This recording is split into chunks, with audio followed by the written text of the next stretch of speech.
Welcome, everybody, to another edition of the Analyst Desk. He scores! It's what we heard all night from the Florida Panthers, especially with the multiple empty netters. But of course, we are joined by the amazing crew that I wasn't here last night, but I made sure that these lovely blokes were ready to go. And I'm joined by Mr. Lane Dashing Dashko. Hi! By the man who will give you more for your money. Woo! Hello, everyone. More for your money. And of course, the man with many names. But tonight, we just call him Adam. It's Adam, the GOAT. Touchdown! Florida almost got enough points to a touchdown. We heard that way too much in that towards the end of that third. But welcome back to the desk. And we already got to get to the comment section. And Sam, I got to agree with you. Very rough one. 2 nights in a row. It's not good.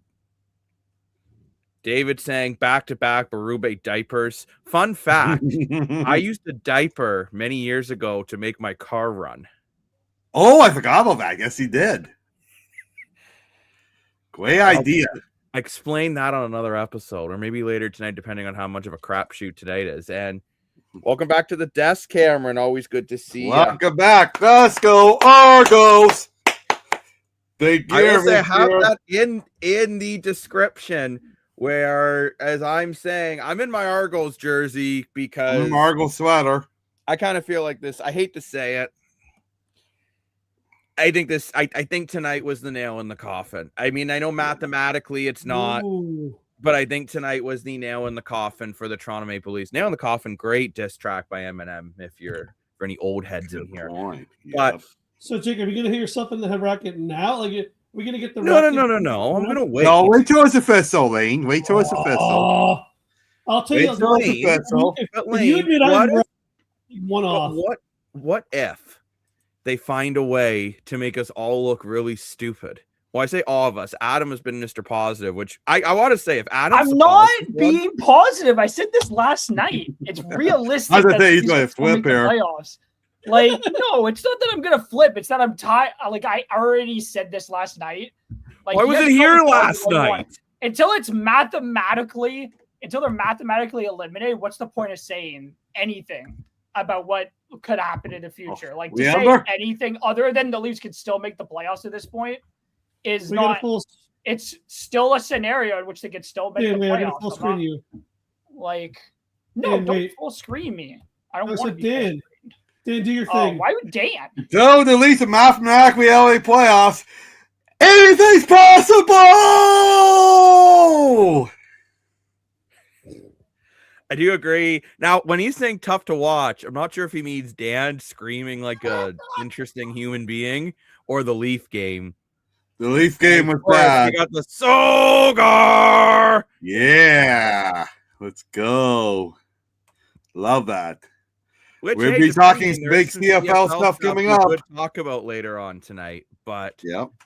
Adam, I get what you're saying, Adam, about until they're mathematically out, which is why I'm not going to hit my head with the badminton racket just yet. Lane just moved. Oh yeah, because I can't even see myself. I'm not even on the show. It's like Hollywood squares, you're moving the squares around the board. I want to be in the show. But now Dan's all by himself. All by myself. I'll go Dan's side. How's that? Anywho, though, I think the Leafs at this point. And we're friends again. I'm back. The only thing I will say is going into this, we all kind of agreed they needed to at least get 8 points before the deadline. They still could do that. They may not even get one. We got to win all 4 games. Wow. Dan learned that how to get 8 out of 4. Mm-hmm. Good job, Dan. You know what, Dan? For your mathematical geniusness. Round of applause. Thank you. If I did win free in the wall right before the Olympic breaks, I guess it's possible. Dan farted. No, not quite. I guess they lost me a mute to look like I farted, but no, I was like. Well, I'm calling Yay! I'm calling it here, and I know it's not going to happen. But heck, if we're going to have fun with these things, while Adam wants to make playoffs, I want them to finish with 63 points, even if it's 0.00000000001% possible. I want them to lose every single game, 8-1, 9-1, 10-1, 15, 45, 74. I don't care what the score is. I want them to lose every single game so they can finish with 63 points because I said they could do it, and that's what I want. 63. I am cheering for the other team every night, score 40 goals, because this season I don't care. Lose every game. Okay, first of all, can they at least hit 67 or 69? No, I'm a millennial, so I want 69 63. just because 69 is a great number. Get your mind out of the gutter. 69. I want 63. But well, the thing is, to Lane's point, if you're a Maple Leaf fan, you actually want them to play bad, because you're not giving Boston a good pick at that point. If they play bad, you're giving them the pick. That's what I don't know how many times, like, I don't think Lane's ever going to fully understand this anyways. Like, Lane, I don't know if you get this, but if they lose and don't make the playoffs, and if they don't, oh my gosh. No, but if they don't win the lottery, they don't top 5 lane, you are handing Boston an even better prospect. That's true. It's in this team's best interest until everybody gets this. It's in the best interest of the Leafs to win at this point and try and get further away from the bottom 10. Ooh, the closer they are, if you give them a good pick, it's going to be even worse. And like, I don't know why anybody would ever want something to give Boston. Well, like, I get the frustration. When we're already giving them, like, and like, I do get the frustration. And by the way, I hope this comment is right here that the Leafs magic begins. But, that'd be great. And Lane, I get what you're saying, but the chances of the Leafs winning the lottery are very slim. I gotta say, the next, I agree. I'm more on Adam's side. I'm of a different opinion, though, a little bit. And Dan, I'll get to you in a second. But what I would say you should do instead, if they do bad enough, they could finish in the bottom 5, though. Don't tank, but let's get some of the Marlies up. Let's see what you have in the system to figure out where you go from next year. They say we don't have any good players in the Marlies. How do we realistically know until we actually give them a good enough look to actually see what they can do? Now, you're not doing that until you're either mathematically eliminated or you've sold. And by I sell, I mean you've traded Marcelli, McMahon, Waugh, Lawton, OEL, Stolars. You've traded at least 4 out of those 6 guys.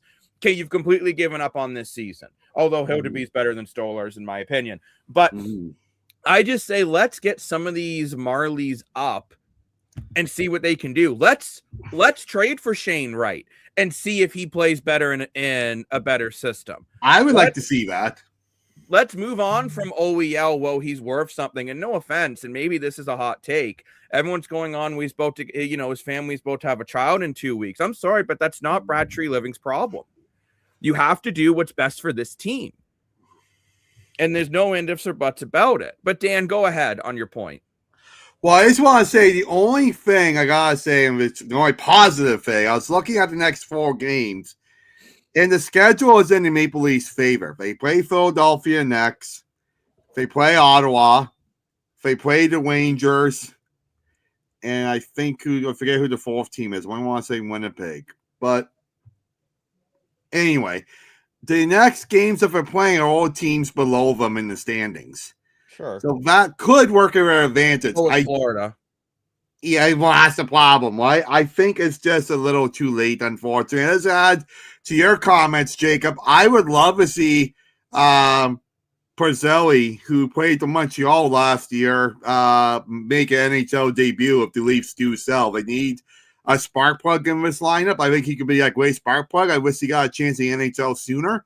I would love to see Jacob Quinlan get a fair chance in the NHL stint. I know he's played 2 or 3 games here and there, but I mean, a good, solid 10 games, see what he can do. And I think the Maple Leafs have some good prospects on defense and no one's really talking about. You have some big bodies down there in the AHL, and if they fully sell, Let's give them some ice time to save some cap money, and let's see what these guys can do. And when I say Soto, you have to look in your mind because the Leafs potentially are in a retool mode. So if you're in a retool mode, then we're going to get some comments here. You have to look at, are these players you don't see being a part of the solution next season? So if you don't see Morgan Riley as part of the solution, you talk to him about a trade. I think out of your top guys, I think Morgan Riley is the most realistic that you can maybe convince to go.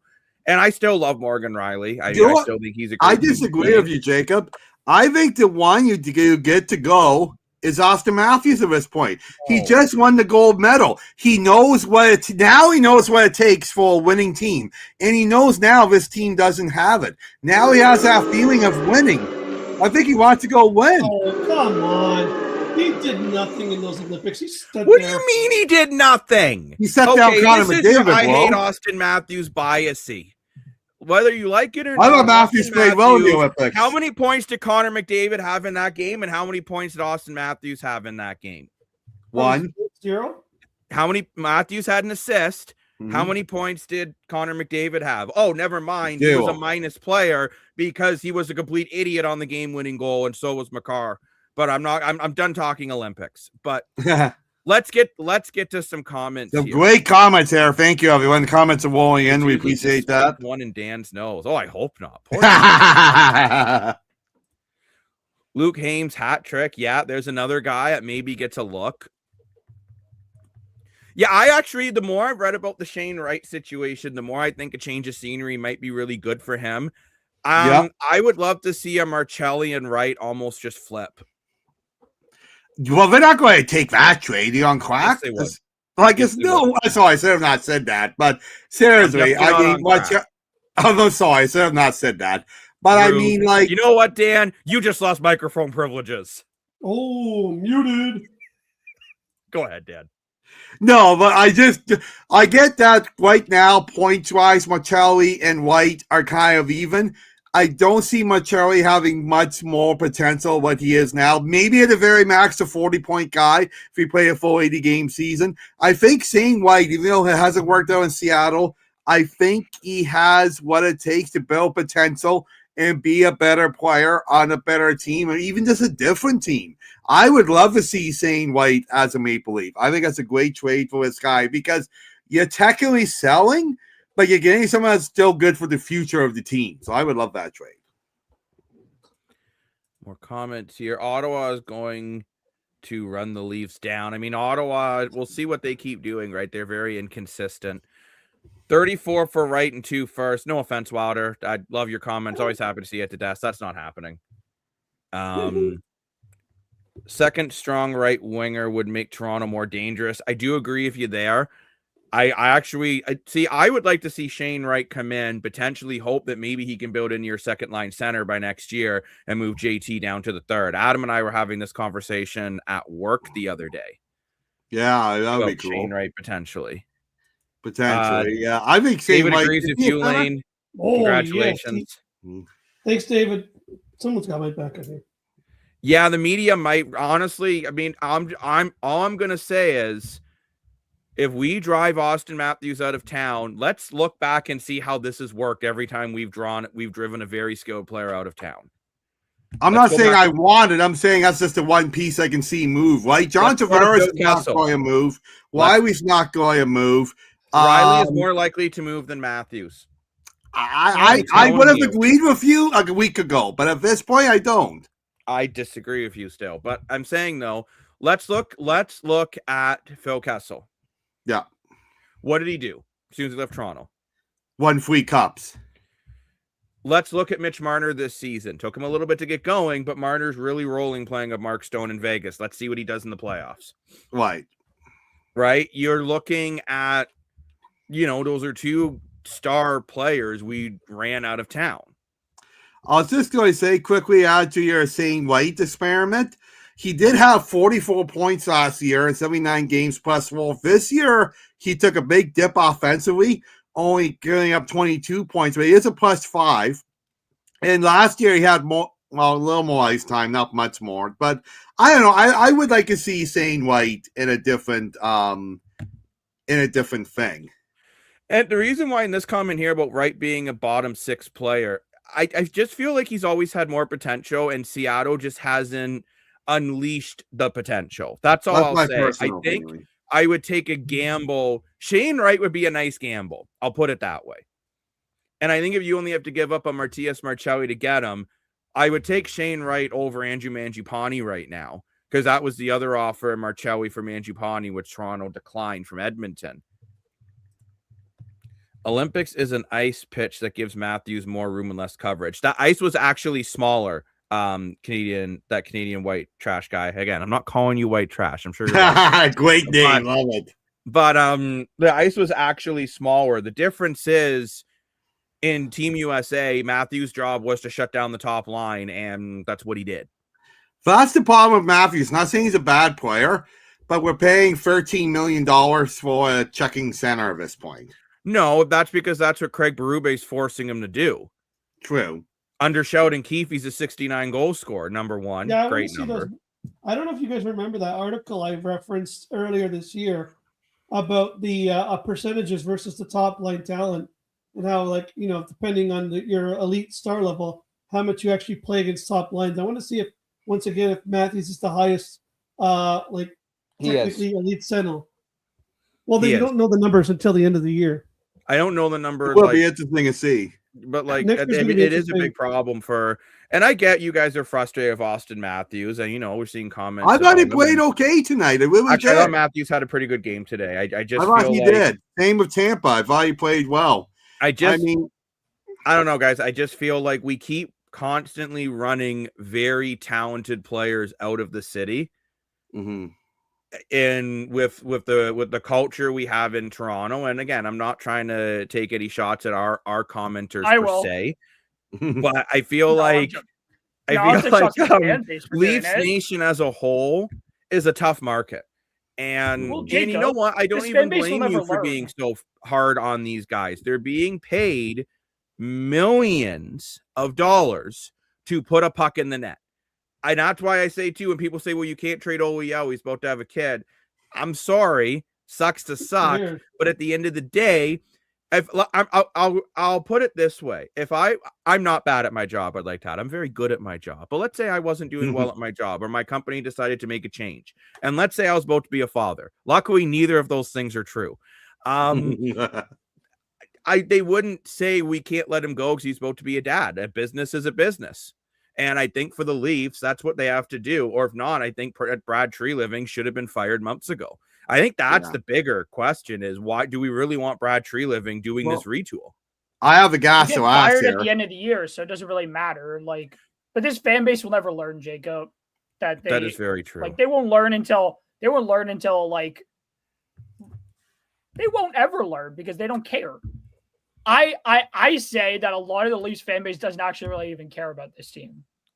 Like, honestly, like, legitimately, like, most of this fan base, like, like, the way some people in the fan base talk, I don't think they actually even care about this team at all. Which, by the way, honestly, we're not saying you guys in the comment section about that.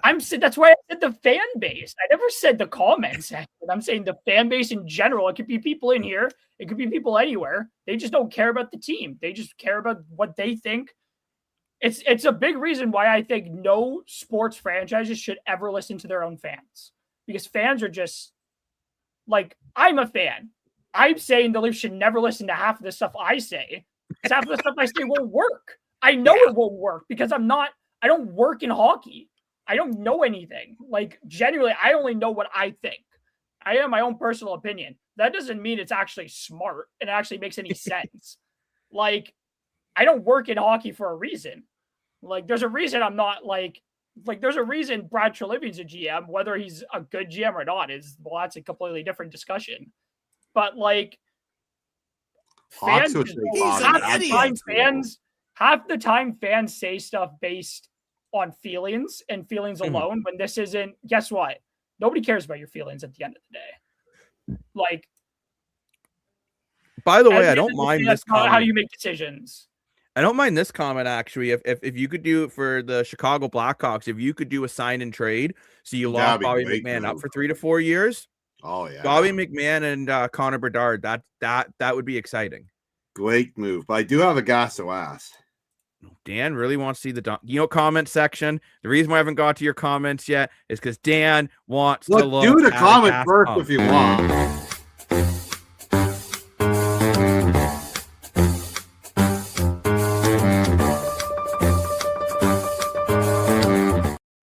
Dan, see in the hope comments- this is the best gasser ass I've heard in my entire life. Probably. This better be the best gasser ass we've all heard in our entire life. I think it's a good one, actually. I Go see in the ahead. comments here talking about certain players, but there's also a comment I like, Karen, we haven't got to yet, talking about Berube, and it made me thought of this $1 million question. We've talked about it before. We all had different answers, but now it's happened. The Leafs are more likely going to miss the playoffs. I understand if they sell the team, they'll probably keep Berube just to save money, right? But at the end of the 82-game seasons, Lane's back. Perfect. Hey, guys. Gasso ass, Craig Berube will not be back for us to coaching Maple Leafs next year. Well, He yeah. should have been fired 3 months ago. Yeah. Me and Jacob said this in December. He should have. I been know, and I fired. was wrong. No. I was wrong. No, so the Leafs. No, yeah. Thank you, Dan, for at least admitting Oh, that. man, I was wrong. We said this in November. Yeah, They Dan, you're on waited crack. long. No, I'm kidding. Yeah, They I know. waited. That's his brother At the end of the sliding. day, At the end of the day, if we want to pinpoint a point in which this season was lost, is when they didn't fire Berube in November and December. That's Yeah, when this season was 100%. lost. It's not now. It's not. No. It's not now. It's because they kept the coach who, to start the year, we weren't playing well. You don't keep a coach when the team's not playing well. You don't keep the coach. You don't just continue Right. to keep the coach. That's not Yeah. how sports works. No, it's You not. fire him. I don't care. And honestly, I said this in November. I don't care that Craig Berube won a cup because guess what? That happened 7 years ago? Yeah, It doesn't matter 2019. what Yeah. you do, what you've done 7 years ago. It matters what you've done recently. What he's done recently is still lose to Florida when he was supposed to bring a big, tough type of hockey that was supposed to beat Florida. No, we didn't beat Florida. And guess what? He didn't It was pump up the worse. team for a game 7. They played horrendously, and that's on the coach just as much as it's on the players.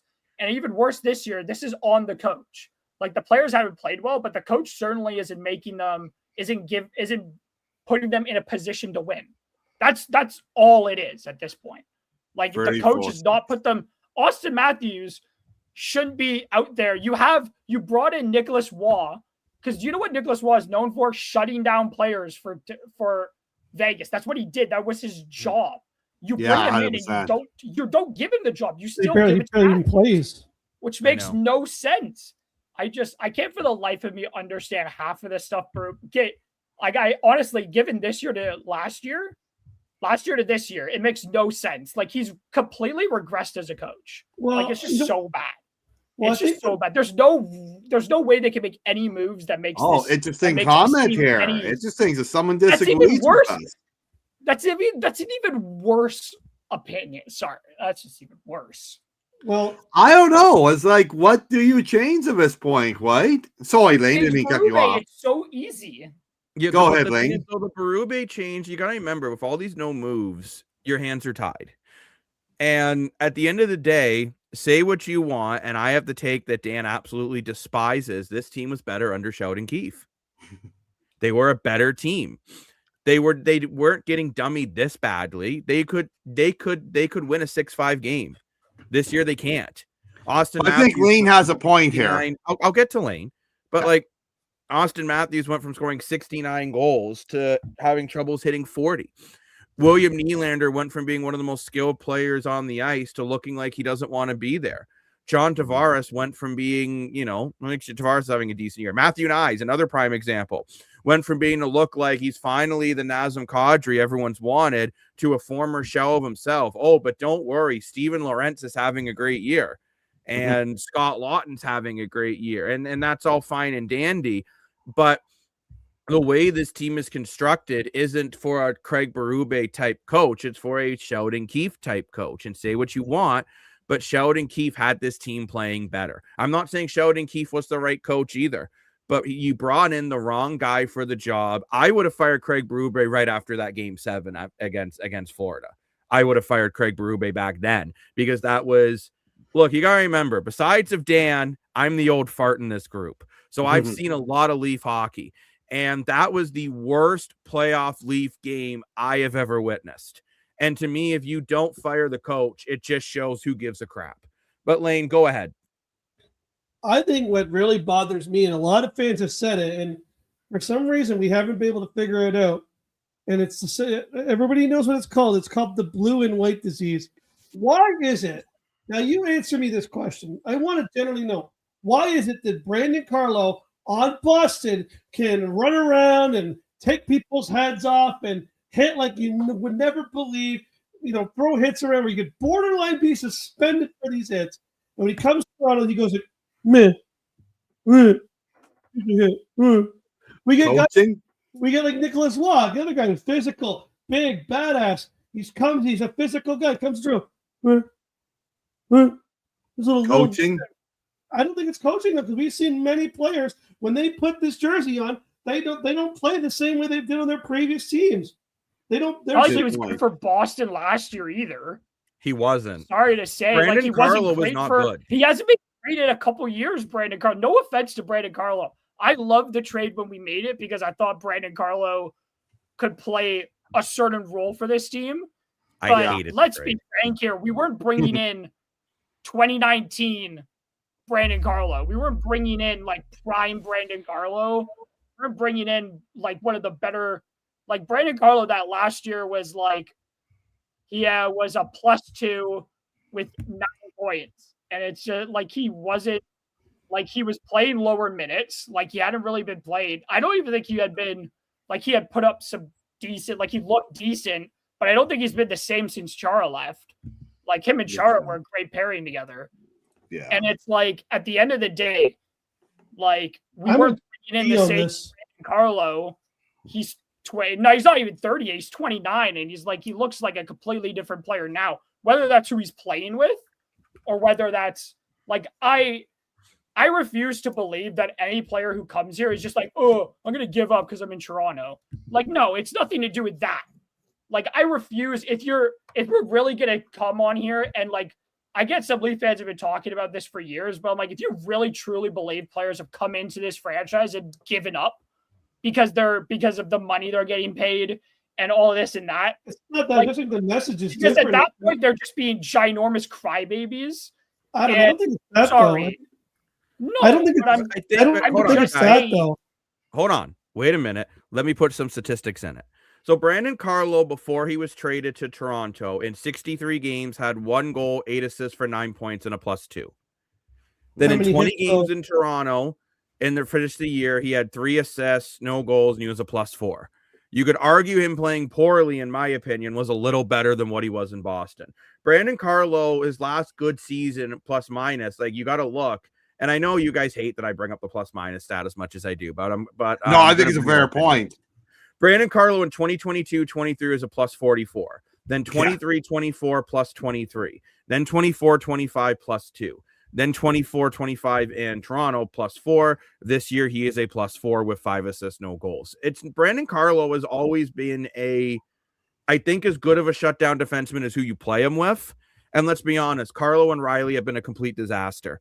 And I get your frustration, Lane, because you can talk about players who you felt have came here and haven't fit, but I can also think about players who came here and have fit. I think about Tyler Bertuzzi as a prime example. They should have kept Tyler Bertuzzi. I think of Michael Bunting, another prime example. Whether you like the guy or not, the guy had heart and he had passion. I look at Troy Stetcher. He puts on that Leaf jersey and gives it 110% every night. So I think the issue is the Leafs get players when they're on the degress, not when they're improving. And then we got to get to, because we have a lot of comments. That's what I said. We're going to have a lot of comments. I apologize with the gas ass. The last comment you were at, Jacob, was the Hawks taking Bobby McMahon. No, but all I want to say is I just think it's more, Lane, to your point, I think it's just more by the time the Leafs get these guys, they're washed up. Same with John Tavares. You got John Tavares and he had 2 good years and then it was kind of cooked because he's too bloody old. And I think that's why, and I'm getting this comment again about Shane Wright, untapped talent. These are the type of moves you need to be looking for. Find some guys that are at the other age of, closer to 25 than 35 and go from there. I do want to add, though, that's not the stat I was worried about. Not the stat I was telling you about. I said hitting. And if you look at his hits in Boston in 63 games with Boston in the same season, he had 140 hits. He came to Toronto and had 15. Oh, that's a good point. He doesn't even. He barely has 65 So that's not now. like okay. So Lane, I'll ask you this then. Why do you do you think it's because he's here in Toronto and not in Boston? I know. I just that's not a reason. I'm gonna say this because I think this season has been full of excuses and dumb excuses at the end of the day. And it's like Brandon Carlo not hitting. That's on Brandon Carlo for not doing it. Whether he's being asked not to hit or not, because Dakota Joshua early this season we had the same issue. He wasn't hitting anybody, and then he started hitting people. And then he's not really doing it much. And then he got hurt. But it's like there can't be it. That feels like an excuse. Like it feels like Brandon Carlo is just not hitting because of who he's playing with. No, but what I'm trying, I think what he was throwing a lot of hits with Boston because of who he was playing with.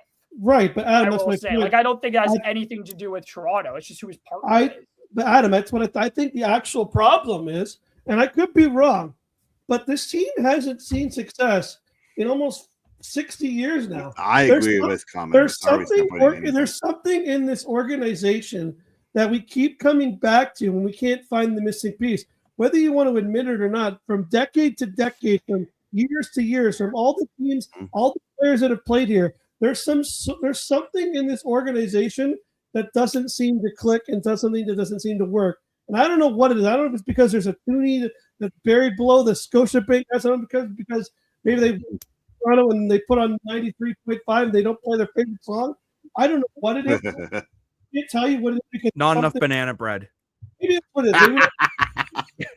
No, but I think, Lane, I get your frustration, and I even get what you're saying. But I think it comes down to playing style over the player themselves. That's kind of my sense on it. And I more think it is you are bringing guys in that are on the decline, not the incline, which is why I think they need to go.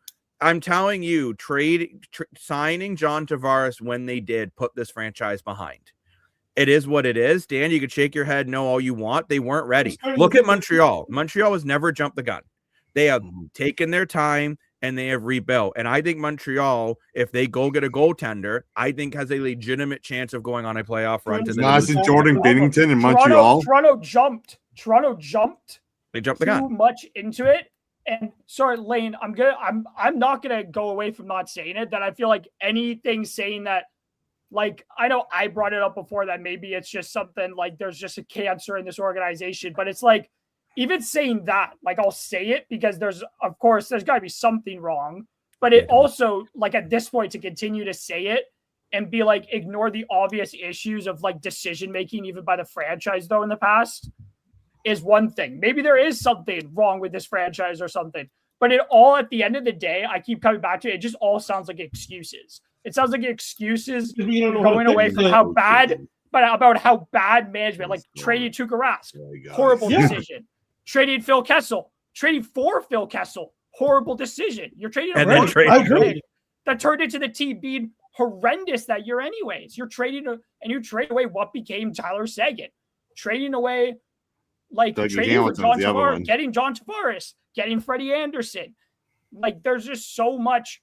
There's so many decisions that have made. Actually, I would say getting rid of Freddie Anderson was a problem. Yeah, plus, there's been so many wrong decisions that anything other than saying that this is like just up and down failure from day one from Brendan Shanahan. And even before Brendan Shanahan, like it's all just dumb decisions by management. That's what I'm saying. Anything other than saying that and say there's something wrong or there's something buried underneath Scotiabank Arena. Or there's something else. I was joking about that, but you know what I mean. But it all sounds like no, Lane. I don't understand what you mean clearly. But like, I'm agreeing with you. It always feels like there's something in this organization, whether it's a management thing or maybe it's an ownership. Maybe it's the owners. Okay. Hold on. I gotta say this as Dan and I are the senior citizens of the podcast. We do remember Leaf success. Not a Stanley Cup, but we remember some Leaf success. Yeah. When I'm talking where the Leafs actually are going to the third round and looking competitive. And there is one position, and I will harp on it and I don't care if people say I'm biased. You Goalie. can say I'm biased. I really don't give two hoots. And by the way, Joseph Woll was not the problem tonight before Dan goes on about that. Dan, I'm sorry, I know you. No, I thought Joseph Wall played great tonight. But at the end of the day, he struggled in the first. last That's very time the amazing. Leafs went on a legitimate deep playoff run was with a franchise goalie. They have had good goalies. They have had above average goalies. They have never had a franchise goaltender in over 20 years. That might Well, not quite 20 years, in about 16, maybe that's it. 17 years. And I Maybe think that's the again, answer. this is the issue. And I get what you're saying about the players. I think it's more management focusing on the wrong areas. It's like everyone went on and on. When they let Mitch Marner walk, if you remember, I said to Dan, maybe they will finally go out and get a true franchise goalie with that cap space. And instead, they signed Anthony Stolarz, another mediocre starter. I extended him. You guys wanted to pay him $9 million. Guys, he's mediocre. He was mediocre last year because he can't stay healthy. Jacob, and even in the playoffs, get $9 million. Anthony Stolarz is mediocre at best. Joseph Woll above average. Dennis Hildeby, we don't know yet. Jack Campbell, average. Freddie Anderson in his prime, above average. Samsonov, below average. Jean-Sebastien Giguère, washed. Like, I can keep going on and on and on. And Brandon asks you now what franchise. Okay, well, Gibson, number one. So I'm just seeing this comment here. Gibson, number one, that Detroit went gone. Instead of paying Stolarz, go get John Gibson, who, okay, I get had struggled at times, but he was in Anaheim. Go get a guy that I think can actually win you some games. This offseason, go hand Bobrovsky, whatever the hell he wants. That's Binnington. what I'm saying. Binnington. Binnington, no, that would have been Binnington. I'd love to see Binnington in blue and white. Oh my god, guys, you're saying they haven't scored enough. They didn't score back when they made it. I'm not being awful, Dan. I'm the old fart here, and I look at teams that are winning Stanley Cups. They're not winning because they're scoring 9 goals a game. They're winning because they're getting the big saving key moments. I will use another example that I'm going to take flack for. Let's go to the Pittsburgh Penguins. When was the last time they won a Stanley Cup? Marc-Andre Fleury. Marc-Andre Fleury was their goaltender. Was the last. Matt Murray and Fleury split the tandem that year. Wait, Jacob, won 3 cups. I'm gonna say this. The reason, a big thing is, I'll keep saying this because I've said it before. Building to beat one team is one idiotic.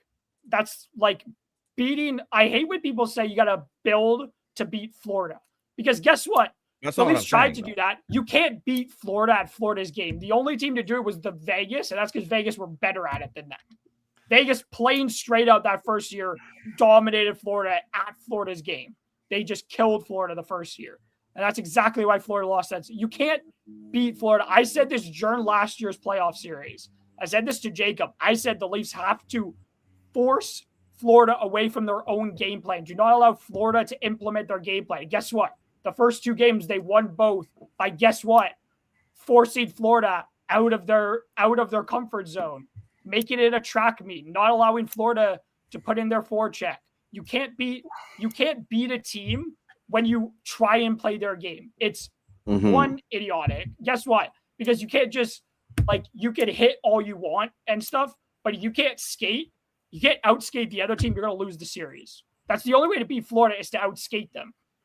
That's the only way. You're not gonna beat them by allowing them to come in and check your defenders and put in their forecheck, because guess what? You're just going to lose. You've already lost before you started. Anybody who says ever building to beat one team is sorry. That's a good point about Brandon had. And Brandon, to go to your point here, and again, maybe you guys can say I'm biased because I'm a big goalie nut, and that's fine. But I will also look, when was the last time a game 7 was close for Toronto? Say what you want about Samsonov. He played phenomenal, and it came down to one bounce. I understand, but you're going on goal scoring. They have goal scoring. Yeah, okay. In the playoffs, for some reason, it seems to dry up because the other team's goalie seems to be able to make one more save than ours can. That gold medal game, I know I said I wasn't going to talk about the Olympics anymore, and here I am again. But that gold medal game was another prime example. Canada dummied the States that whole game. I'll keep saying it. At the end of the day, Connor Hellebuck stole it. The Leafs have not had a goalie that can steal you playoff games in years. I have a crazy question. We're all talking about management, coaching, goaltending, scoring. Do you think the issue is having a logo that's a maple leaf? We should switch our logos to stars. No. I knew it was a bad one. Get out of here. I kid, Dan. You're always welcome at the desk. Also, yeah, I understand. Brendan, I understand what you're saying about the goal scoring, but the roster. I think he has a point. I think Brandon has a point. But I'm also looking at teams that win Stanley Cups and they get goaltending, and we have can't score when the goalie's not letting the puck in. Okay, I'm gonna just say it. Anybody who's just like, oh, they did score, they got to score. I'm like, you can't beat a goalie who's locked in. Who's just hot. Like you can't. Like it's just. I don't think people actually think. Not just that you're not thinking, Brendan, but it's like, it's a fact. You can't beat a goalie hot. If the goalie's hot, what are you supposed to do? All you can do is shoot. Almost every shift the Leafs have Leafs have all the left wingers crowding the right side. Yeah, I do. Yeah. Oops, a daisy. There you have the Caps in there. Oh. But okay, but again, I'm talking more the last Game 7. I don't even mean Game 7s in general. I'm just saying the last time the Leafs went on a legitimate run, and I don't consider second round a run. Well, we gotta look at it, okay? I consider third round a run. To add to your point, Jacob, since the NHL expanded to 16 teams in 1968, we have made the third round 2 times. No, 3. One in 93 when Wayne Gretzky high-stick Doug Gilmour. That's why I hate him at the end. And the second round, when 2001, when Matt Sundin was injured and Gary Roberts and Alexander McGillney put the team on the back. And both those times, one was Felix Potvin, was at the time, after his tenure at Toronto, his career dipped off. But at the time, Felix Potvin was a franchise goalie for the Maple Leafs, one of the best goalies in the NHL at that time. And the other time, 2001, was Cujo. Toronto Maple Leafs at that point handed Cujo over $7 million, which is insane. Back in 2001, and put it in perspective, back then Matt Sundin was getting paid $5.5 million. So they paid their goaltender more than their captain and their franchise sentiment at that point. Put it in perspective, right? So they went out. And Dan, you're actually forgetting they made it to the conference final in the Cujo era twice.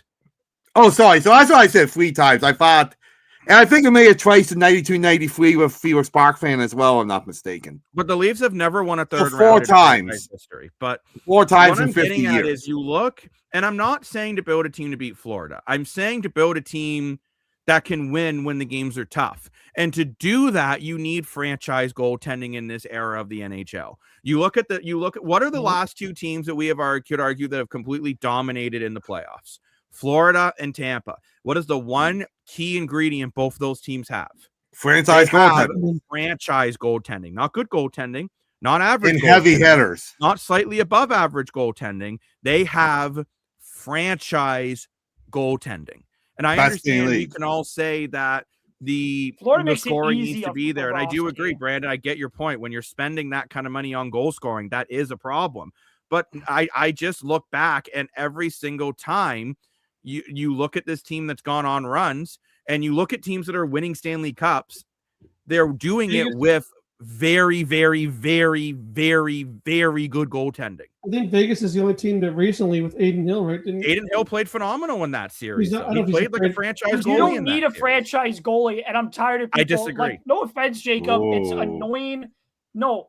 I disagree. Because I think franchise goalie, I think that tag, honestly, in my opinion, gets thrown out is like too easily.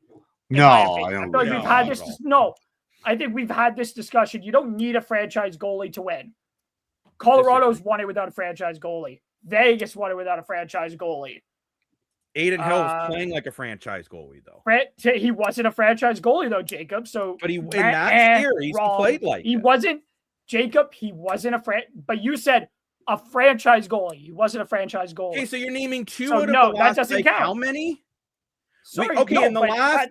Okay, yeah, 1920 Tampa, 2021 Tampa, franchise goalies for both of them. Okay, Colorado, Vegas, decent goaltending.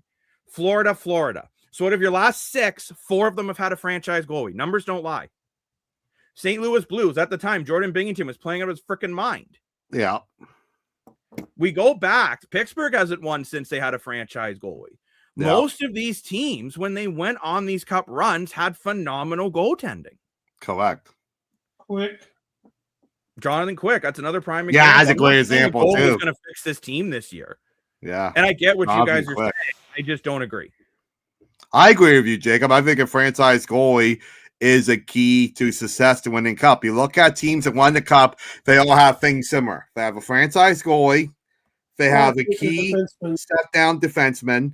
They got a quarterback play power play, and they got a deep, free centerman.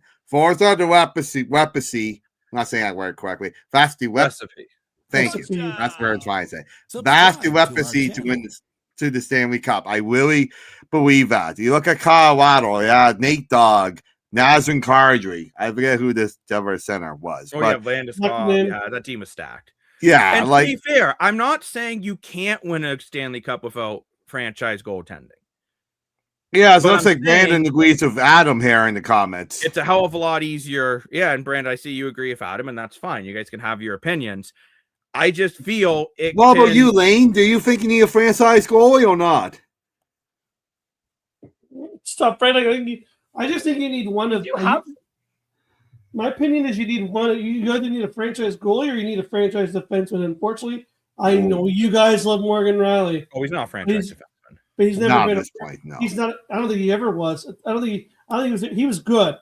But I don't think he was ever franchise level. And unfortunately, I think at least like again defensively, I don't think they're that great. They didn't even play good last year, and this team almost could have beat Florida even with terrible defense because they actually had a guy like Stolarz who was actually playing like a frick. He was kind of playing the Aiden Hill role last night. Unfortunately, this year has been but Stolarz won the Vezina, yeah, definitely 100%. He wouldn't have won the Vezina. That's ridiculous.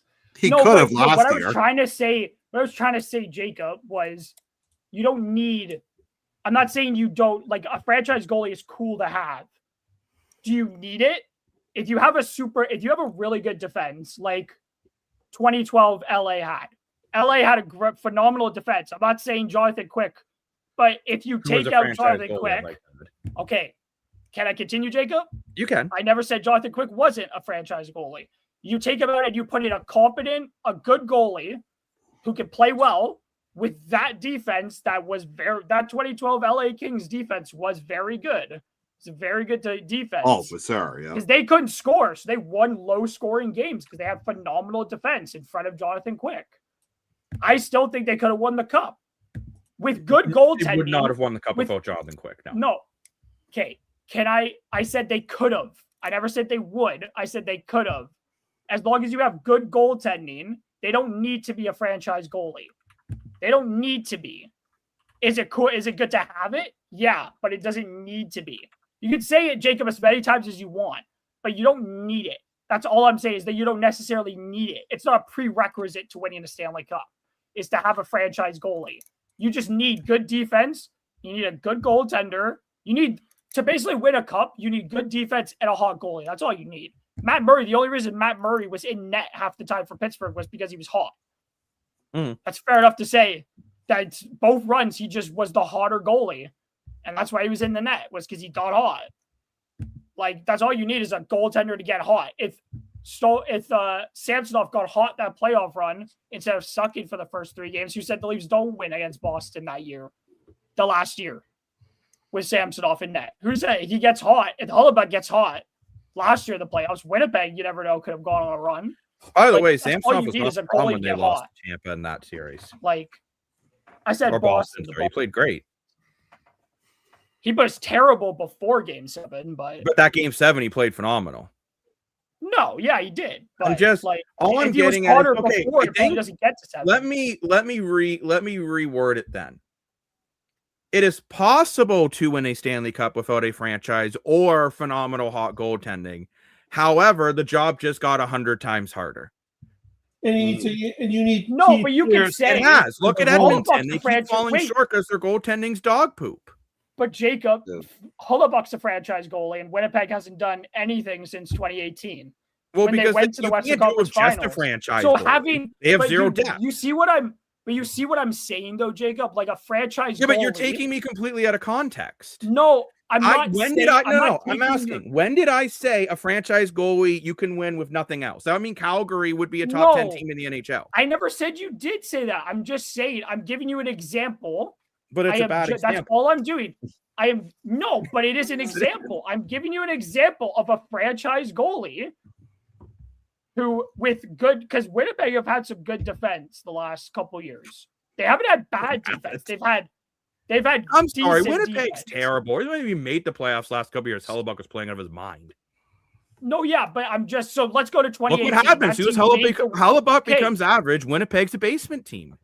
Okay, Jacob, but you go back to 2018, which is why I brought up the example. Was you go back to 2018 when that team was really good with, guess what? 2-time Stanley Cup trophy winning coach Paul Maurice. He hadn't won the cup yet, but he was still the state coach. But that team had good defense. That team had great offense. You still have a franchise goalie and good defense, though you could that still doesn't make you a cup content. That still doesn't make you that still isn't enough to win you a cup. You need good goaltending. Even with good goaltending, I think Winnipeg could have gone into the cup final if it wasn't for Marc-Andre Fleury, who, guess what? At that point in his career, wasn't a franchise goalie. At that point in his career, he played like it at that moment. Yeah, but he wasn't. I'm just saying he wasn't at that point. I disagree with that. Goalie. I think Marc-Andre Fleury became a franchise goalie when they lost to Detroit that playoff round before they won their 3 Stanley Cups. I'm saying with Vegas. I'm not saying with Pittsburgh. I'm saying at that point. Even with Vegas, Marc-Andre Fleury got them to the Stanley Cup Finals. He was still a franchise goalie at that point. You can argue it's a franchise goalie in Minnesota. I get what you're saying, Adam. I just feel like it is very difficult to win a cup with average goaltending. It is very, very difficult to win a Stanley Cup with average goaltending. And I truly believe the Leafs have had average goaltending for the last 17 years. But let's get to some comments here. Yeah, great comments. Hellebuyck definitely did have that Vezina locked up that year. I mean, he was just out of this world. I think goalies are taking the rap for bad coaching decisions and putting defensemen in the goalie zone to cover the opposition. It blocks the goalie. I've said this as well before. That's a great point.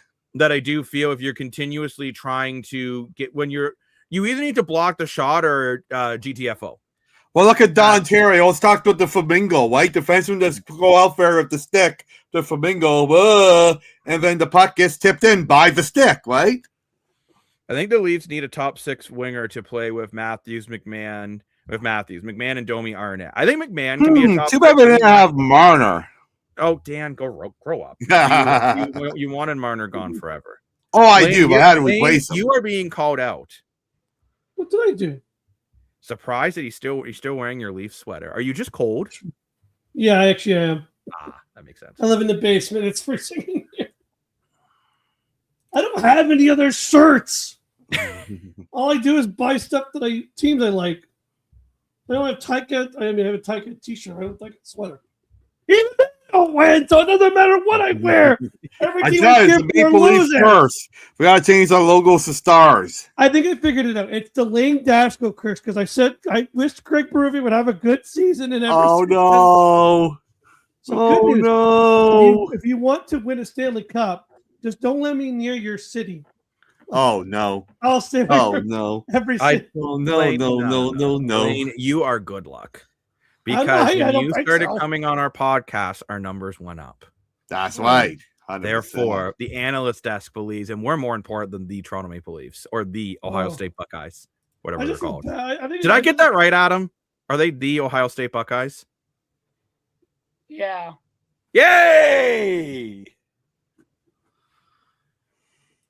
I think the Leafs need to change their logo with a big cut of me and a plate of water pouring on it. That's it. Sloppy steaks. Let's not talk about anything sloppy, please. That just does not sound very good. Oh boy. Oh boy. Ugh. Wow. But there was a comment further back, and Key, we ought to get to you because you had got some CFL comments in here. Yes. Let me find. It was the one about the Rangers, which we posted that. Okay. Remember, Key is not a fan of the new commissioner. You can't really see it, but my YouTube pick is this garbage CFL commissioner as Pinocchio when saying third down is not going anywhere. Key, you're great. Third downs, it's not going to 4 downs. I'm sorry, Key, but I really disagree. I think Commissioner's doing a good job. Let's all go around the room and say it together. Dan. Yes. Is it going to 4 downs? No. Adam, is it going to 4 downs? No. Lane, is it going to 4? What do you mean, baby? No. I want to just be different. I just you want had to be one different. job. I want to be different. If I say no, then I'll be bad luck, and then it will. So I got your back ticket. If I say no, then it's gonna happen, and then Key's gonna come to my door. Where I don't know if she'll find out where I live, knock on my door, and be like, "It's your fault. Was it 4 downs because you said it wasn't?" If I say maybe, it's not going to 4 downs. I'm not. Actually, I am more okay. I will say this. maybe you don't go to 5 downs. I am more exasperated about this 4 down conversation than Adam is about everyone blaming Austin Matthews. That is how exasperated I am with this 4 down and these rule changes. It's not Americanizing the game. Wow, I can't even speak. It's not Americanizing the game. It's not going to 4 downs. Oh, yeah. It's not going to 4 downs. We're at 100. Here we go. What already is going to 100 yards. But it's not going to 4 downs. I'm telling you that right now. We need some music for this next comment. We need some really good music. Okay, we got some great question. So if people have been watching the podcast since the beginning, I had the crazy prediction last year about this time when I was spring training in February that the Blue Jays were going to have a phenomenal year. And everyone laughed at me. And I said the Blue Jays are going to get 98 wins. I think the fans of 96, 94? So I was very, very close. And we were 1 win away from winning World Series. So, great question, Brandon. Do I think they'll hit 95.5 wins? Dan's going to say something crazy right now. I'm actually going to say under, because I think the Blue Jays are going to hit 94 wins this year. I think they're going to take a tiny little. I think they're going to take a tiny little hit by losing Bo Bichette. I know it's not the common thing to say in the room right now, but Bo Bichette was a 300 hitter player. He can't even catch a ball. I know, but he was a 300 hitter player, and he gave 100 RBIs. Right? I think it's a little bit of a loss. However, they signed Mad Max. I love this guy. Even though he's not quite the player he used to be, he's still in the dugout. He's still in the bench. Great for a young team. They signed Varso. I think Varso, with being healthy, hopefully he's healthy for the full year, I think he's going to make up with some home runs and RBIs he lost to Bo Bichette because it'll happen for the full year. You got this amazing Japanese player that's hit a 431 home run in the spring training. Good. I'm very sorry I don't know your name on top of your head, but I think he's going to be very well making up a whole set. I think this team's done a phenomenal job in the offseason. They got great staff. Subscribe to our channel. I think we'll hit 94 wins. Like I said, very tiny hit from last year, but I still think we'll hit 94 wins. I still think we're going to win the division again, and I think they have to make the World Series again this time. I think you have to win it. We've been talking all episode about the Pittsburgh Penguins. Marc-Andre Fleury lost the first time to the Detroit Red Wings. What happened? Bring him back. Wins the Stanley Cup. Florida Panthers lost the Stanley Cup the first time with Bob Rossi. What happened? Bring him back. 2 Stanley Cups in a row. Tampa Bay lost in the finals. What happened? Bring him back. Win again. Colorado lost. Bring him back. Win again. Right? I really think the Blue Jays, this is my crazy take, the Blue Jays are winning the World Series. Whoa. It's not true. Mike? drop. I can't drop my mic because I love you and you cost $100. But if you didn't cost $100, Mike, drop. Okay, Dan, I raise you because I think the Jays will get I think the Jays will get 96 wins this year. Whoa! I don't think losing Bo Bichette is really going to hurt this team. And I know it might not age well. Well, the Leafs lost Mitch Marner. It's a different sport, different time. And I look at it with Bo Bichette. The team got to the World Series without him. True. I am very confident that this Jays team will be just as good this season coming up. They've looked pretty good in spring training. They have. Home opener's only about a month away. So, yeah, I personally think that the Jays will have another really good year. And I'm looking forward to doing some Jays coverage, going to some Jays game. Although home opener tickets are like $180 sitting the 500, so I will not be going to that because I'm cheap. Well, home opening weekend, though, is also good to go to. Not the actual home opener. There we but go, 90-meter field. I know if 65 is the official number. Brandon, I appreciate that you made it up. Or maybe you didn't make it up. I think it's a good number, though. I could totally see that being close to the official number, right? I'm thinking 94. Jacob's thinking 96. What do you think, Mr. Dasco? Hold on, I want to see what the actual number is. Okay, Adam, how many wins do you think the Blue Jays are going to win this year? None. There you go. None. Oh, okay. Very opposite of me winning World Series. Okay, none. I don't really care. I don't have a pins. No, I think it's just idiotic to guess before the season starts. Well, spring training's not done yet. I'm not guessing. I'll guess when spring training's done. Okay, fair enough. We'll come back to you in future episodes. Anything besides. No, Adam has the under. Yes, I think he's got the under. No, I don't know if this is legit, Brandon. But according to Fangraphs and Pacoda, which is I guess I don't know what that is, projection, and two reputable MLB projection systems, the over/under for the Blue Jays is 88.5. Oh, okay. So we're all guessing over of the official. Under. No, Adam's still under. And that's on Bet. Yeah, Adam's still under. I kid, Adam. I kid. And it wasn't even a guess. I kid. I was making a joke. I think they went over 88 games. I told you guys. I think I'll win over 88 for sure. I'll guess over. Before opening day is when I'll guess. I'm not going to guess now because there's no point. And you can bet on Bet 365. We're not sponsored by Bet 365, but we could be. If you're interested in sponsoring us, let us know. We do have a sponsor that's coming up in our show very soon. Not tonight, but yes. Yeah. But I get to run a bumper that used to scare Lane, but I don't think it scares him anymore. No! Because we got the way too early CFL power rating. Oh no!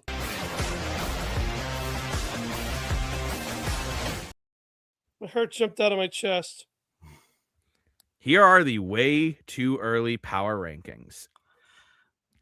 And I'm with Adam on this one. I think it's just way too early. A lot of these hurt my brain. Yeah, this is way too early. Like, I mean, I don't mind Ottawa at being 7. mid-tier. I don't know how sent this to us, Jacob. I said Ottawa at 7 was just ridiculous. But you know what? I think Toronto at Ottawa 9 were worse than Toronto. Ottawa were worse than Toronto.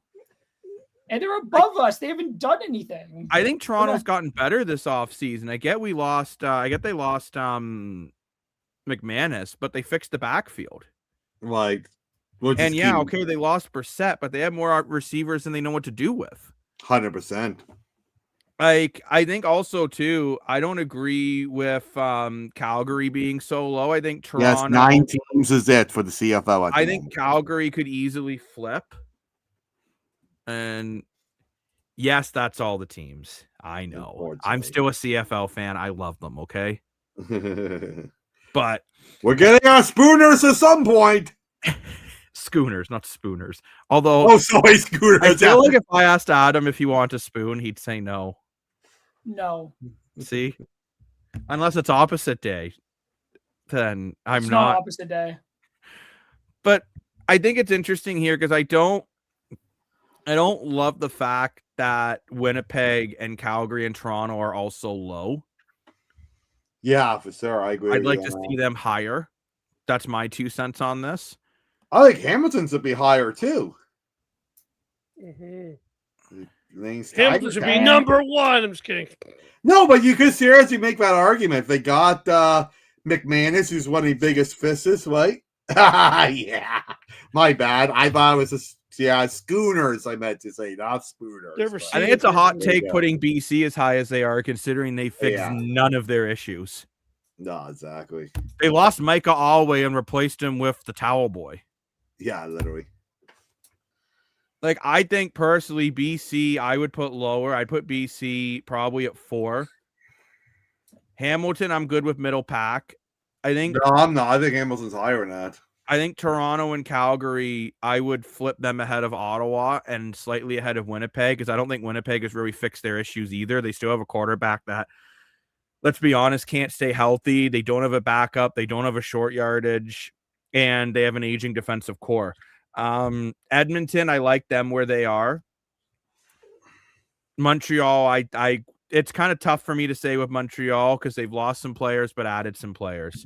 And where they lost was kind of like Toronto, was areas that they probably didn't need that they could probably get away with. Like they went and got Devontae Dedmon, so they lost Darnell Sankey because of ratios, and Austin Mack, but they already had really depth in defense and receiving. So Return of the Mac.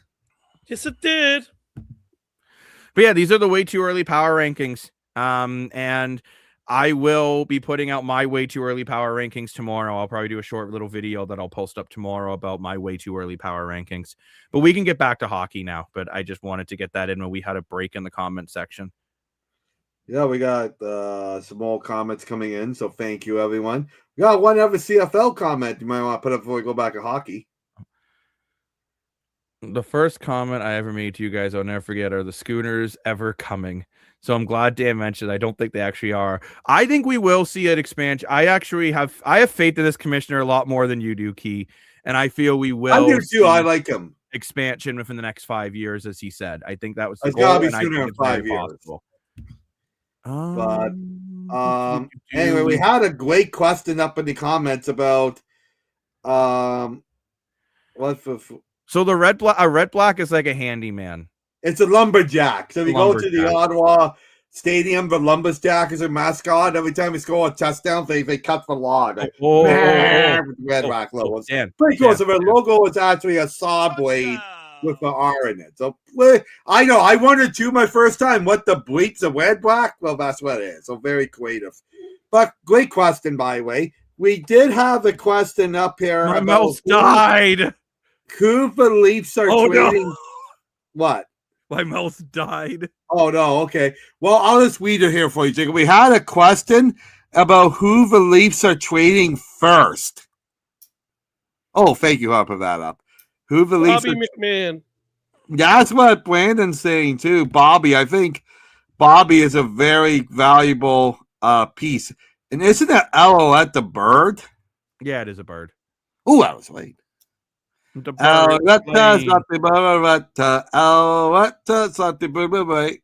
Bobby McMahon. I will say Matthias Marcelli will be the first. Oh, Lane, if they sell, who is the first piece that will be moved? I just said Bobby McMahon. Oh, I forgot. Adam, Frank, Steve, the third. Blake. No, he's not Blake. Who, if the Leafs are selling, who will be the first piece to move? He's in deep thought. No, you didn't refer to me as my name, so. Okay, Adam. I'm waiting. Goat. There you go. OEL. OEL, the first shoe to drop. OEL, like, no offense to Bobby McMahon, but I don't think Bobby McMahon's actually as valuable as I think the Leafs fan base makes him out to be. I think OEL is more valuable at this point. Well, wait. Just watch Michelli score the Stanley Cup final winning goal this year. Yeah. And then he has like 15 points in the playoffs. Dan. Dan, I feel like that's the only appropriate punishment for you ragging on him all season. What do you think, Dan?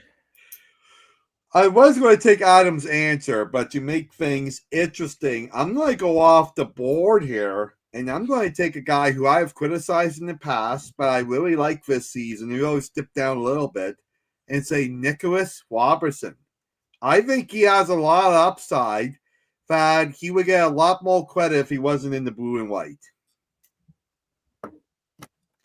So if I was a team like Seattle, for example, I would take a stab at Nicholas Robertson for saying white. I think that's more realistic than Michelli. Michelli for right. If I'm being honest, I think that's more realistic. Yeah, because saying white gave something a bad year, but I still think he's worth something.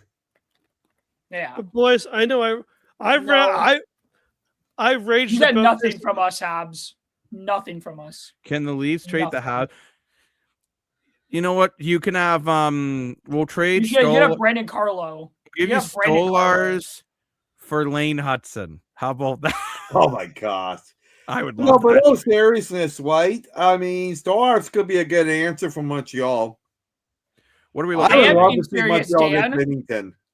Dan, did you think I wasn't being serious? I'm being deathly serious. No, you guys get nothing. You guys can have Brandon Carlo, and that's it. You guys get nothing from us. What are we looking at, Pasco? Trading between division rivals is dumb. You guys have nothing. Nothing from us. This stat Lane has talked about in the past, and it's a crazy stat. So for those who don't know, the number on the screen is 224 days. Does anyone, before I reveal it quickly, you got 30 seconds, want to take a guess at what this day means? I'm giving you 30 seconds. We're going to do a countdown. 30, 29. I know. 28, 27. It's the last.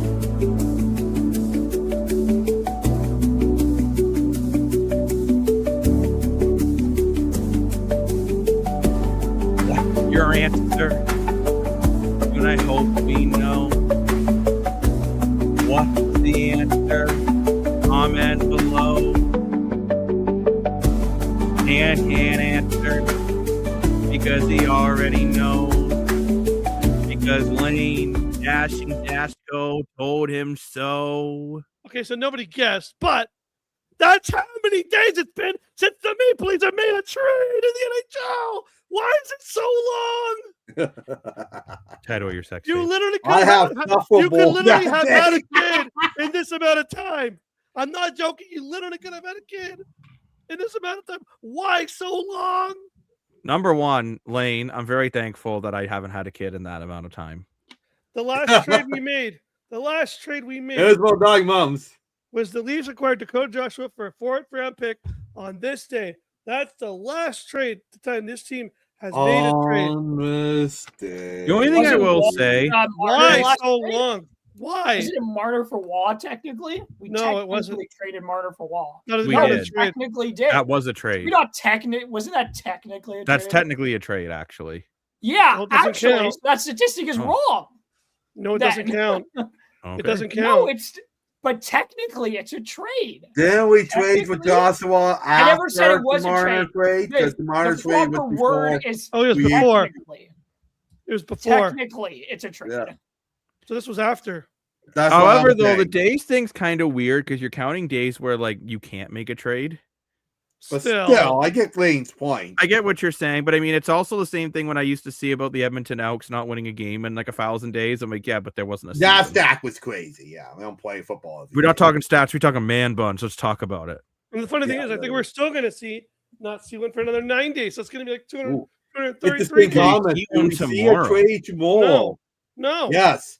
I think no. Hey, hold on. Brandon did not say a Leaf trade. He just said, "Do we see one tomorrow?" Brandon. No, I don't mean a Leaf trade. But no, that's not what you said, Brandon. I guarantee you, I will see the number 1 written down somewhere tomorrow. I bet Adam's just going to show up to work tomorrow and just write the number 1 on a piece of paper and show it in my face. No, he meant trade. That might be the last Leafs Habs trade. No, it was not Brendan Gallagher. It was we didn't. Galchenyuk was in Arizona by then. Oh, he was okay. That's right. Yeah, it wasn't a trade. Yeah, it's been a long time since Leafs and Canadians made a trade. But again, hey, remember, if you want to trade Lane Hudson for Stolars, I'll even throw in a 7th round draft pick. Do you want to fall in the stuffed animal Austin Matthews got at the Olympics? I still want to know why we didn't make a trade when we were red hot. That's what I want to know. That to this day, that will be the biggest thing that because Lane, you don't make a this trade season. before the market. Because you don't make a trade like if there's no market to make a trade. Minnesota did you don't Quinn make Hughes. a trade. Nobody makes trades early. Not a lot of trades happen. Not a early lot in of the trades season. happen though. I know, But they but that do was your happen. chance. I think it's smart. Lane, was your you can chance. like complain about it all you want, but like that's how it works in the NHL. That's always. But at least, Lane, you have the freedom to complain, and that's why we live in this beautiful country called Canada. Because we have the freedom to complain. Canada. Oh, Canada. Oh, For now. Canada. Dan, Lane, who would you have traded? you just for lost your mic privileges again. I don't know. I'm not saying Lane, I'm who not would the you have GM. traded for? No, would've I don't like no, but you said why didn't the Leafs make a Nazem trade for you? Kadri. Who would you have acquired? There. Who would you have acquired, Lane? Panarin. There you go. Oh, that's Panarin wouldn't that wouldn't come have here. happened. Not such a bad trade. However, Brandon is disagreeing with you, Mr. Lane. I think the best thing the Leafs did was not make a trade early in the season, to be honest. I But disagree. Brandon, thank you for not lying to me. Because I think we've built a relationship and a rapport at the desk where if Right, you there's- weren't honest, Lane might have had to console me and bring me Gaviscon. You can look it up, Brendan. There has not been a trade since that day. That's the actual On calendar. this day. Since what day, Lane? What day was it exactly? Or how It was many? on- It was on July 17th, 2025 is the last time Leafs made a trade. Because the Nicholas Waugh trade was June 30th. No, I think before free Brandon was agency. referencing to the last Leafs Habs trade. Oh. Oh, I was probably a long time ago. Brandon, I don't believe that you were ever a piece of poo. So everything. Not nailed Nothing down. nailed down. I like that one. 100%, Mr. All right, Bobby. Alex, I think they should. Oh, wait, hold on. We got another comment. Or name Matthews. Okay, we have another Keep Matthews in the chat. Oh. We had a pretty heated argument earlier about keeping Matthews or trading Matthews, which you can't trade him anyways because he's basically nailed down. Yeah, but to my point is, Maybe that's why he's skating slower this year. He has a hole in his foot from the nail gun.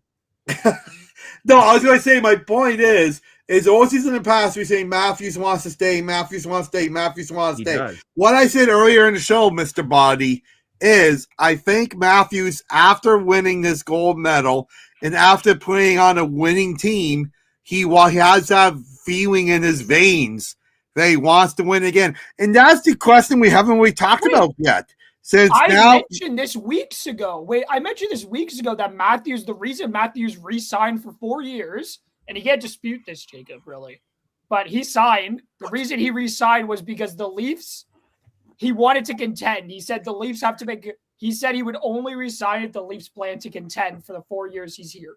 Right, but So here's the million. if the Leafs aren't going to contend, which they aren't right now, if they don't plan to contend next year, then Matthews is going to ask for a trade out. Well, that's my $1 million question. We also talk about we build and a we tool. This year was a disaster. But depending how deep they go in the sell mode right now in this offseason and the draft, are they going to go from missing the playoffs this year to being a Stanley Cup contender next year? I don't think so. No. Like, how long is this rebuild going to take? Ask the Boston Bruins. Well, yeah. Need a Dan, better it's very structure to possible. continue. Ask I agree with that. Vancouver from 6 or 7 years ago. Like, you guys are acting like it can't happen. You can make a quick retool, recoach, as Alex is pointing out here, Boston restructure, are contenders though this year. and then you better can give, like, a legitimately big turnaround. retool and turn your team into a contender. And I think Toronto, you have Matthews, Nylander, If Boston Tavares, make the and playoffs, Nye. they won't do anything. I think that's your core right there. You just need to try to find the right pieces, whether it is goaltending like I feel it is, or it's depth scoring, or it's a bigger defense, or it's a faster defense, or it's they need to find out the ghost of Christmas past who's living under the ACC, whatever it is, and then make a run at it. But yeah, But By the way, the issue is they need to find their damn coach before they do anything. Mhm. There's no point in bringing anybody in until you have a coach. So Adam, we think we should make it 330 days to the trade? Lane, just let me talk. Just let me talk. I know, I'm just asking. You're going interrupting me. But I'm saying, like, any team, you can't make any trades or you can't bring anybody in, because if you bring anybody in before you have a coach, yeah, I agree. Like, you're asking for it to be a disaster. Like, you're really asking it at this point to be even worse of a disaster, because then you're not bringing anybody in that's the coach. Like, you could use the system. You got to figure out the system. Berube should be, I said this before, and I'll continue to say it until he gets fired. The only thing I want to see from the Leafs tomorrow outside of a trade, which I don't think will happen, is Craig Berube being fired. That's all I want to see. I don't see the Leafs firing. They won't. Dan, that's why I said I want to see them fire him. No, I get it. He'll get fired, but it's a joke if they don't fire him. I don't care if they should keep him until the end of the season, because, well, what's the point of firing him now and save? No, just fire the guy. He has been crap at his job for 2-3 months now. Like, so Adam, I'm going to ask the question. There's no point in having him here. I don't care that he won't. To say about the comments, it looks like people are leaning towards what a lot of you guys are saying. I mean, Morgan Riley with the no move is tough, but like I said, I think he's the one he might actually waive it this year, because I think if he wants to leave, then Morgan Riley. Matthews is done. I think he's fed up.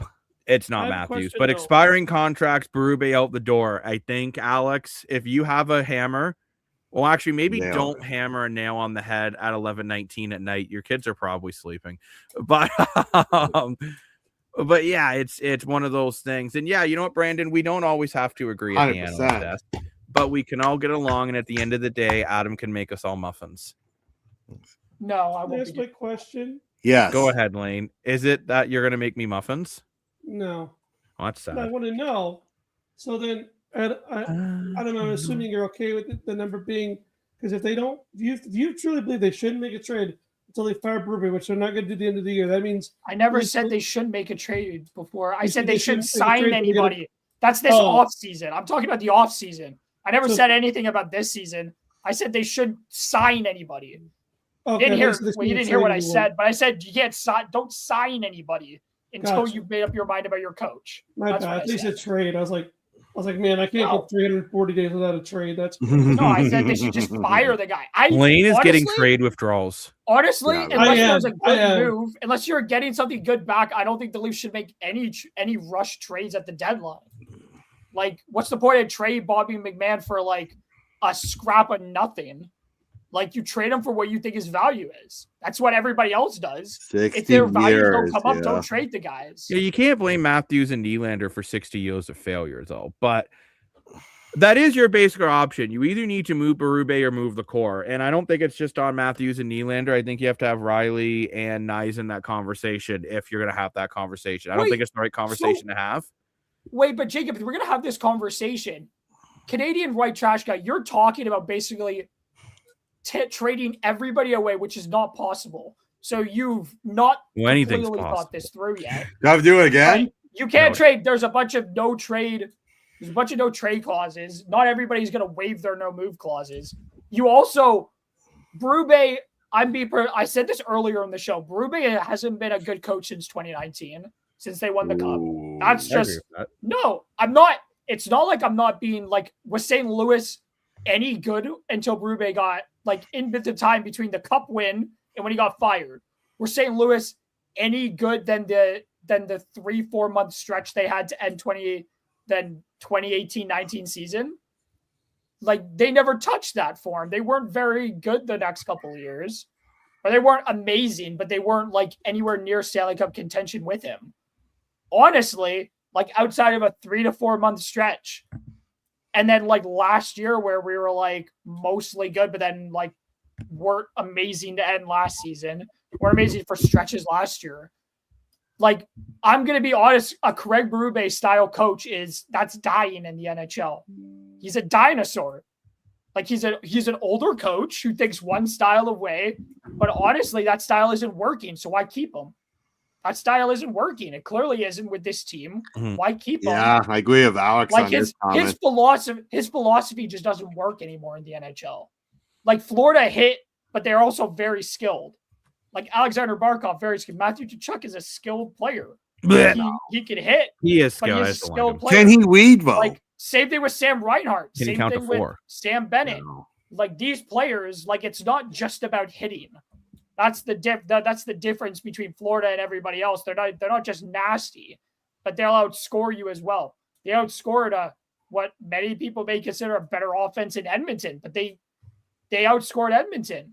Well, I mean, Like, again, I think it's you could not just go back just- to my point on goaltending on that series, but No, that but, game 7, like, the goaltending was either horrendous. way, they Last game, the outscored goaltending them, was Jacob. So horrendous. like, yeah.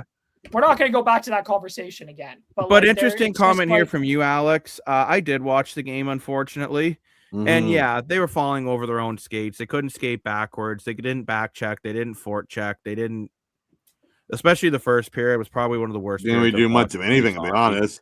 I They're mean, not we the had a second third, couple. They look better, but I mean, the only good thing I will say about this year, I almost think it would have been worse if this team potentially finishes like in the last wild card spot and then get swept in the first round, because then changes wouldn't come.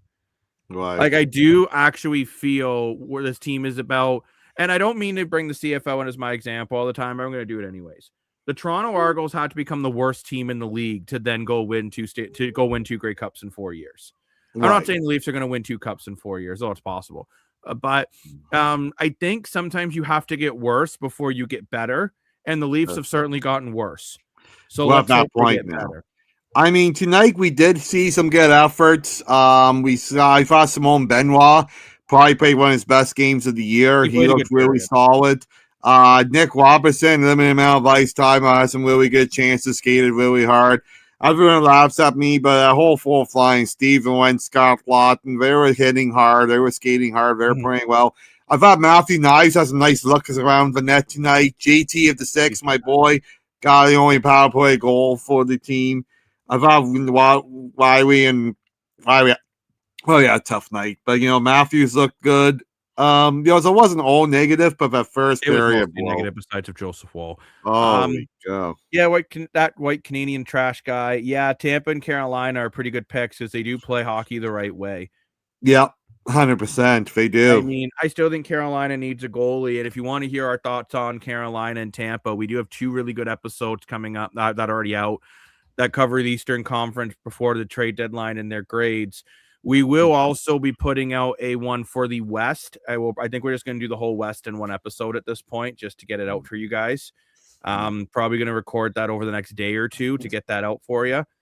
But yeah, Carolina and Tampa, 2 very, very good teams. Well, one thing in common. Oh my, okay, no.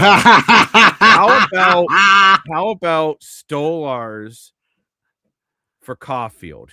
If you, I would like to see Josh Anderson as a Leaf if it will never happen. But I gotta say, I've got comment about Carolina. I never comment about Carolina. What's the one thing, in my opinion, Carolina and Tampa have in common? It's for coach. They're both legendary. I know Rob Brendamore hasn't won his cup as a coach yet, but I think he will. And I think Rob Brendamore and John Cooper's coaching style is kind of similar, to be honest. They both know hockey very well. They've been around the game forever. I mean, I know Rob Brendamore hasn't officially won yet, but while he wins in Carolina or another team, I think he will win the Stanley Cup as a coach. I have no doubt about that. Carolina's close. Yeah. They played each other the other night in a high-scoring game. Yeah, it was a great game. Yeah, I remember that game. 2 very good teams. Yes. It's like how Berube won on a loser team. St. Louis stabbed Berube in the back. Well, I mean, they were losing with Berube too, though. That white Canadian guy. As I said, I think Berube's Berube, coaching style doesn't work in the new NHL, in my opinion. But it's blatantly obvious that players like coaches like Craig Berube and like Mike Babcock, like those two, they're not the same kind of coach, but their style of coaching. Not saying they have similar styles, but like that kind of. That's why I just said, Dan, they do not have similar. I'm not saying they have similar coaching styles. Oh, okay, yeah. But the old school. So you didn't let me finish before you jumped on me about it. But their old school type of thinking doesn't work nowadays. Like, it's no offense to the way they coach, because they're both good coaches. They've both been good coaches, but their style doesn't necessarily work. Like, look at Paul Maurice. Paul Maurice, his coaching style works because it's something that everybody can get behind. It still allows great offense, but they're also but like their style of play doesn't mean they never have to really play in the defensive zone. If their style works right away, then their style, they rarely have to be in the defensive zone because you can't even get the puck out of your own end. As you saw tonight, when it works, you don't even get the puck out of your own end. So Florida's never, agree with this comment. like Bobrovsky's never having shots on him because like for long stretches of time, because Florida's just keeping the puck in the one end. Yeah. But you know what, ladies and gentlemen, boys and girls, everyone in the world who has joined us at the Analyst desk this evening, I think it's time we wrap up the show. I think so. As I need my beauty sleep. Not that I sleep much, but actually, I still have to work. I got it ready for a game tomorrow. So I want to thank everyone for joining us at the Analyst desk. I think Lane's got to do it. I think Lane and Adam working with you too, right? But I'm working with him, but yeah. He'll send me a wink at some point. But I do want to thank everyone for joining us at the Analyst desk. Easy peasy lemon squeezy, Brandon. And thank you to all the wonderful comments from everyone on Facebook and YouTube and to our Twitch viewers. We appreciate you viewing as well. And please subscribe to the channel. Subscribe to the channel if you haven't yet. It helps us a lot. Go Leafs, go. From a Habs fan. I bet my team... Hey, maybe your team would beat my team. Who knows? Yeah. But thank you very much, everyone, for joining us at the Analyst desk. Everybody feels like game day. Watch out for CFL power rankings the right way as I post those tomorrow. And we'll see you guys very soon. Watch out for another episode, another pre-record coming out about the Western Conference teams going in the deadline. Plus, we will be having lots of trade deadline coverage coming to you very, very soon. So we'll keep an eye on that and keep an eye on the channel for when all that is going live. But thank you very much for joining us. I'm Jacob Moore, the sports analyst, joined by Mr. Adam the Goat, Lane Dashing Dashko, Mr. Moore for your money. Woo! And until next time, drop a frank in the comments for Adam. We'll see you guys soon. Goodbye. Bye. Adam looks so disgusted with me, but that's Bye-bye. anyways.